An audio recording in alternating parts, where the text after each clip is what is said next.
Was this any sweet revenge at all for what happened in Stillwater?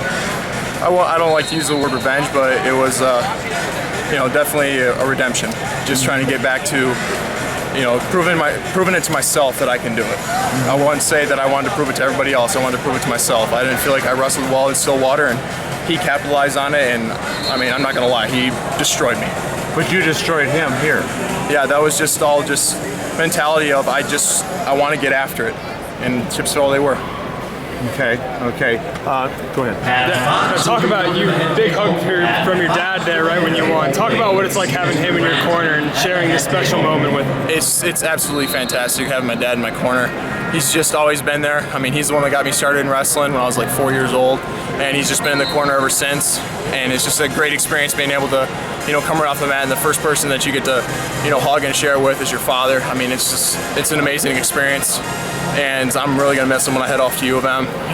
A great coaching staff down there, but, they can't replace my dad. Now, talking about the U of M, what went into your decision to wrestle and not play football?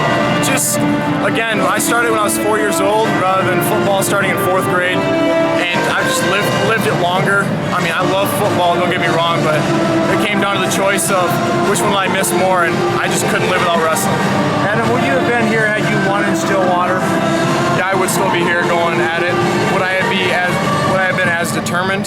I don't think so. So I think it was a good thing that he beat me up in Stillwater, just because it brought my mentality back straight. And I mean, you talked to a couple of practice partners I had training to get here, and they said it was a completely different Adam training. So it kind of re-energized my motivation. I mean, you looked like a completely different wrestler here today. I mean, you weren't on the mat very long at all through the whole tournament. Talk about what it's like to dominate, and what do you have to do to make sure that you're staying warm when you're hardly wrestling 30 seconds a match? Well, it gives you a lot of break time in there. And, just all heavyweights know, I mean, you get tired after wrestling a long match, they get really sweaty and stuff, and if you can get off the mat quick, I mean, it's a huge advantage for you. And the keeping warm aspect, you just put in a full warm-up rather than, if you just step off the mat and you're getting called up to a mat, you kind of you change your warm-up a little bit, just make sure you don't wear yourself out. Now, if you get off the mat quick, you can get a full warm-up in and feel good again. How much more will the trials lost help you in college, though? It's again re-energizing the motivation just to get after it. I mean, I admit it that I was not ready to go, and he capitalized and beat me up for it, and I'm re-energized and ready to get going. Jason brought up the bookends thing, the fact that Dalton was also from Collierville. But for him, it was very emotional because he had never come close to it. Yeah. Did anything what you do help him win this? I mean, I try and stay back. I try to help motivate, help push him, tell him that he can be on that podium. Push him as hard as I can.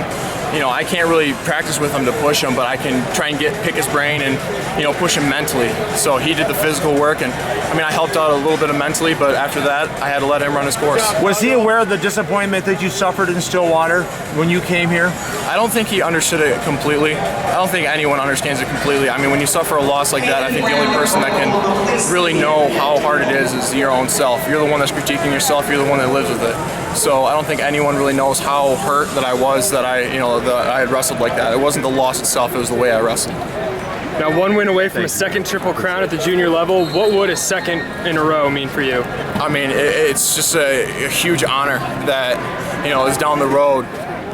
Way down the road. I can't think about it now. I got to make sure that I take it step by step. I mean, I'm going to live a 24-hour rule. You celebrate for 24 hours and then it's back to work. And that's what it's going to be for me. I'm going to celebrate for 24 hours and I'm going to be right back to work and taking it by steps. Thanks, Adam.